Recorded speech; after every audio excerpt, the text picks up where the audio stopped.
after the disappointment that was last week's episode, I was kind of hesitant going into this one. For obvious reasons. But it was pretty good. I dare say I enjoyed this episode. To summarize what happens, Piccolo goes to fight Frost after they, scrape Goku off the damn floor. Then, they fight. Piccolo's charging the Makenko Seppo the entire time. Frost eventually poisons Piccolo like he did Goku, because that's what happened to Goku. He was poisoned. Jaco notices it this time, kind of like how he noticed it last time, calls bullshit. Frost is about to be disqualified when Piccolo or Vegeta steps in and goes, "Oh no, hold up, let me kick his ass instead." And Piccolo forfeits, so Vegeta can now step in and take the next fight. So yeah. Let me just go ahead and get the things that I really liked out of the way. First off, the beginning of this episode was great. It had really good atmosphere. The music was really just on point. That entire intro segment, like, the really dramatic tones of Goku. Like what was playing when Goku was on the ground. And then you have Chi-Chi running to his side. The music that plays after, it really fit the tone and atmosphere that they were going for extremely well. Really like that, which is really weird for me to say about Sumitomo, because, man, I have learned that I do not like Sumitomo for the most part. But I really liked just the way they handled, those pieces of music. I thought the placement was really great. Also, something I thought was really great was just when Chi-Chi rushes to his side. Because, when you get right down to it, she is still his wife. No matter what, no matter how much they argue and bicker, how much of a bitch she can be, she's still his wife. She still loves him. She still cares for him. She just wants, her husband to be happy and safe and all this other good stuff. And, to see her just show genuine concern and care and just to be by his side, that was great. That was such a good scene. As a Chi-Chi fanboy, that just made me all kinds of happy and smiley. Next up, after Goku gets up and he's talking to Frost, and, Frost raises, Goku's hand, in this sign of, good sportsmanship. Really, really great scene there, because, one, it really shows that, oh no, Frost is a really great guy. So whenever he does his heel turn mid-episode, it really blindsides you. It's very, very well done. Once again, the music really fit that as well. Something else I really dug was Piccolo's fight. It wasn't much of a fight. It was definitely, the animation wasn't all that great or whatever, but the fight itself, necessarily not that, super engaging, but it was interesting, at least in its concept. The fact that, you had Piccolo charging the Makenko Seppo the entire fight, just trying to, maneuver around Frost. He's using, the after image technique. He's using the little electrical thing he does. We didn't see the Hell Zone grenade. Really wish we had seen the Hell Zone grenade. And if you're wondering why I'm saying Hell Zone grenade as opposed to its Japanese name, I have no clue what the hell the name of that attack is in Japanese. I don't think he ever says the name of it in the anime. So, yeah, and I never really paid attention to what he says in the games. So, yeah. And anyhow, kind of wish I'd seen the Hell Zone grenade on top of everything else. But, what I did get, I liked. Like I said, the after image, that was great. Him wrapping up Frost, and, holding him down, trying to get the blast into him, just charging up the last bits of the Makenko Seppo. And that was great, though, because you have, for once, a character who's charging an attack, and the villain or the enemy who's just he's just standing there. I'm gonna attack him.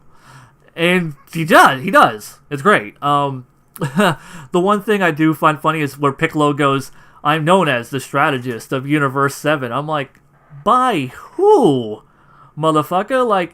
Nobody, really, does anyone actually consider Piccolo, some sort of great strategist?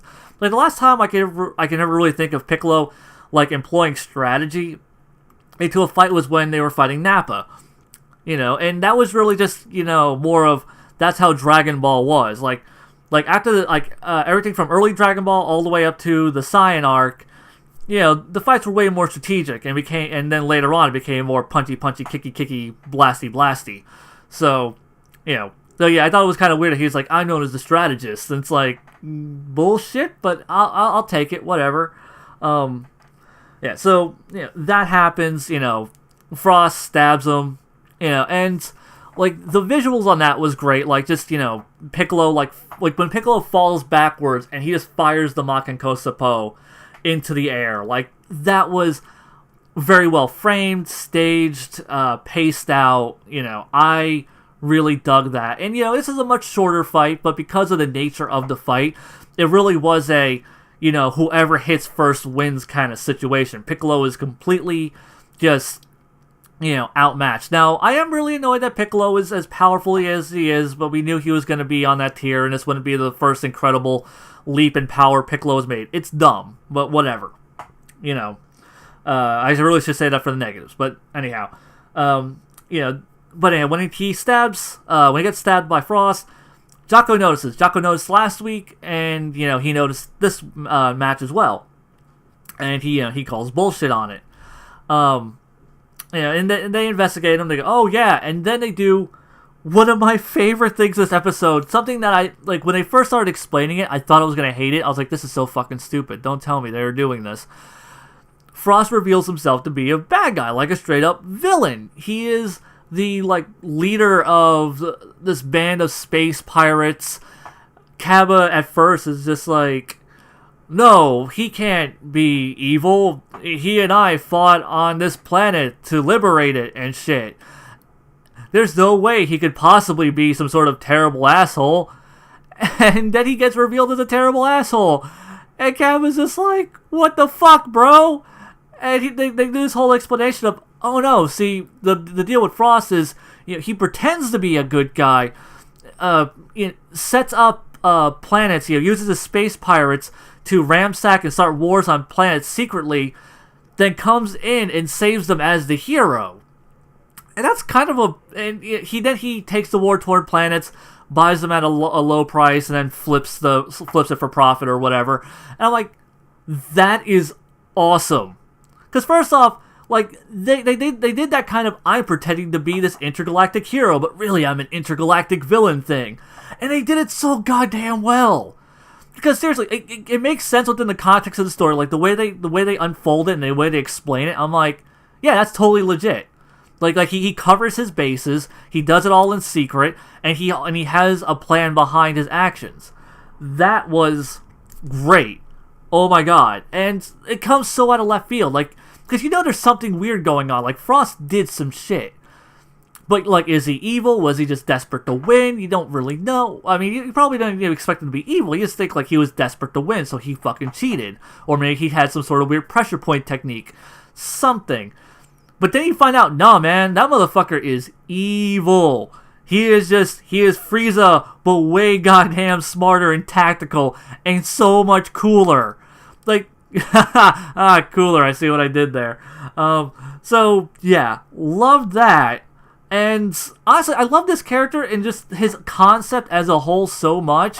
I have trouble believing Toriyama wrote him.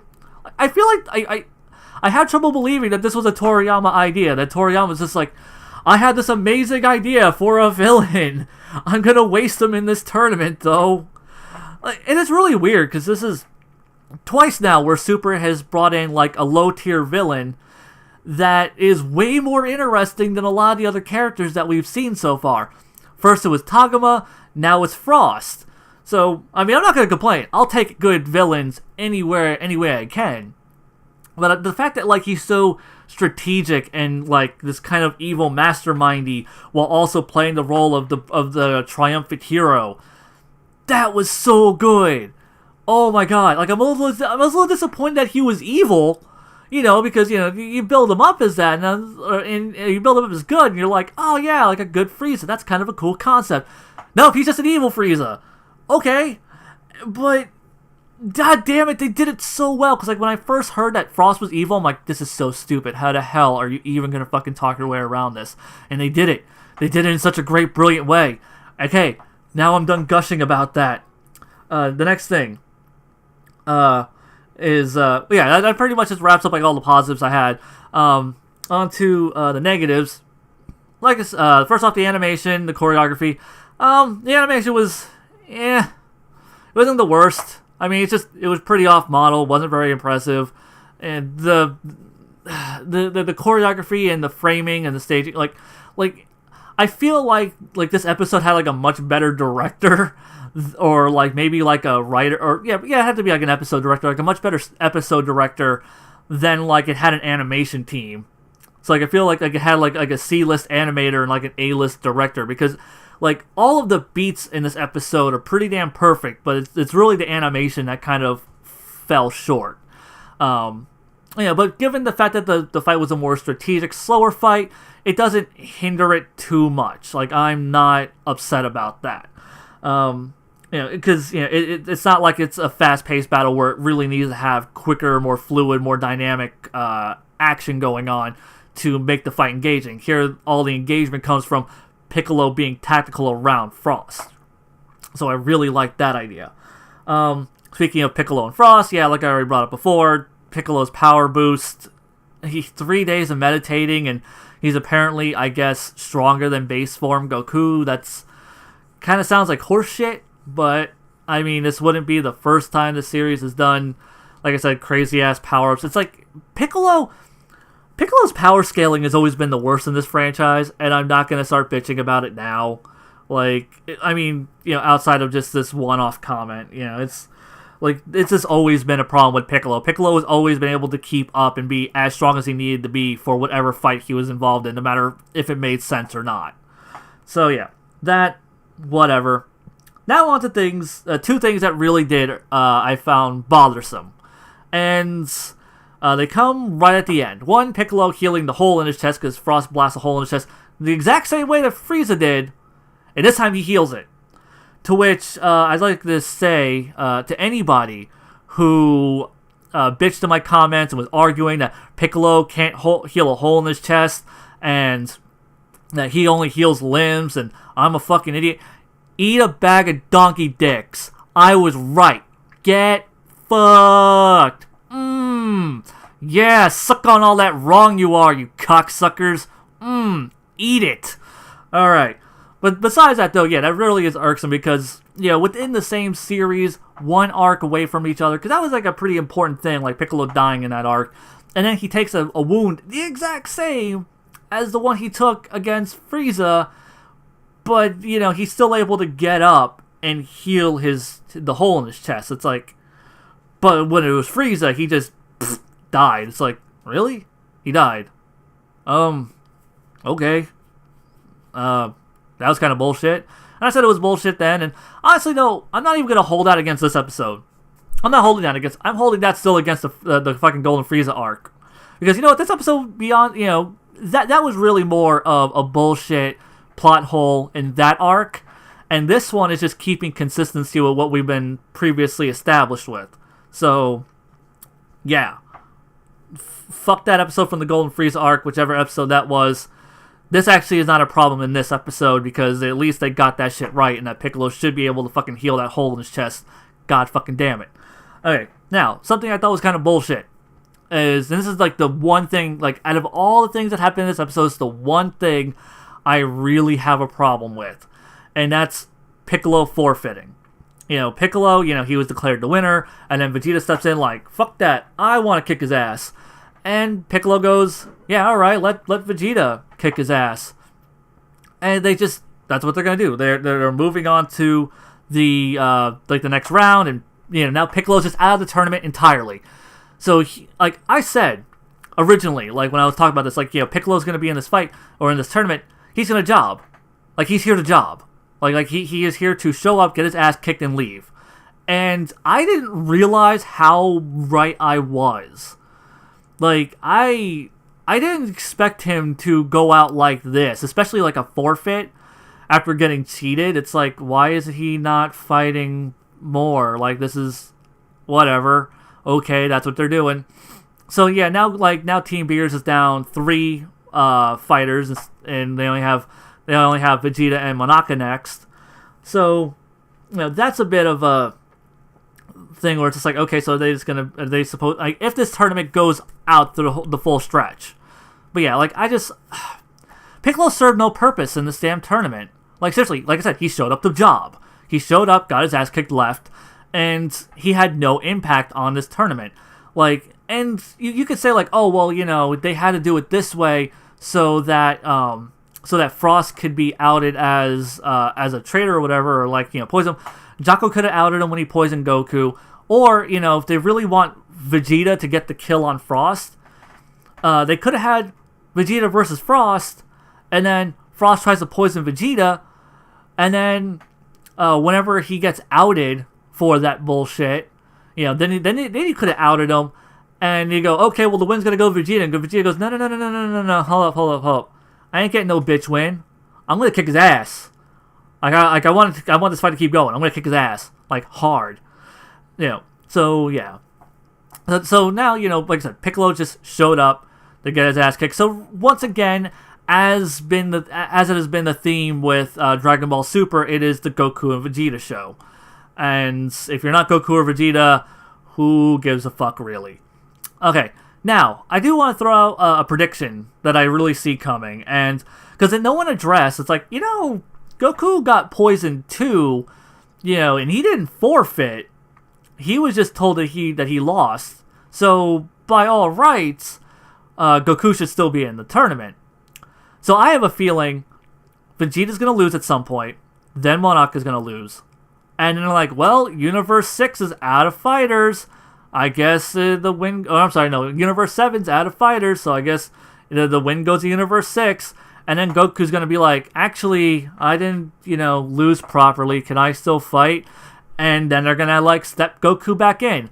And then Goku's going to, because, you know, a lot of people were like, oh man, Goku's just going to, like, you know, lose in the beginning of the tournament? That's so weird. But no, like, now it's, you know, now they have an out. They got to have their cake and eat it too, those crafty bastards, where they get to put Goku in the tournament first, but then also have it end on Goku. That's both equal parts bullshit and brilliant. Because, I mean, we all know it's the Goku show. Like, as much as it's right now the Goku and Vegeta show, it's the Goku show. It's all about Goku, and Goku being awesome, and Goku kicking all the ass. So, if this tournament sees its end, like, if they actually go all the way through this tournament, you know, like, I think that's gonna be the thing that happens, is they're gonna get to the, like, you know, Vegeta and Monaka are gonna get outed, and then Goku's gonna step back in, probably win the tournament, probably take out Hit, and win the tournament. And then I have a feeling that Shampa's gonna pull some bullshit, and shit's gonna go, like, ape shit, and then, you know, big epic Dragon Ball battle, you know, like an actual battle for, like, the worlds and universes and all that shit that we would expect from the series. And that's probably going to be, like, the finale of this arc, if not the finale of the series. Like I said, like, don't hold it to me. That's not like a real legit prediction, but I do really legitly predict that, like, Goku's going to come back in this goddamn tournament. I can almost guarantee it now, because they found a brilliant way to get him out of the fight after putting him in the beginning and then kick his ass out. But yeah. So yeah, that's what I thought of this episode. It's an alright one. Like, I really don't like the whole Piccolo forfeiting thing. Like I said, he came in to do the job. It's kind of horseshit.